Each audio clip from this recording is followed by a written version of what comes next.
என்னடி இது டீ கடை வெறும் வச்சு போயிருக்க?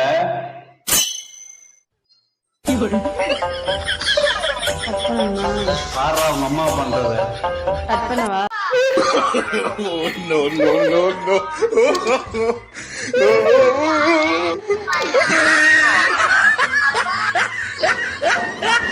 படுத்துற பாட பாடுறா காலையிலேயே.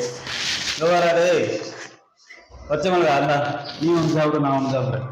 பிஸ்கட்டை கொண்டு அடினா பச்சை மிளகா கொண்டு வச்சு போகுது இருக்கு. இதெல்லாம் வச்சுக்கிட்டு என்ன பண்றது காலையிலேயே?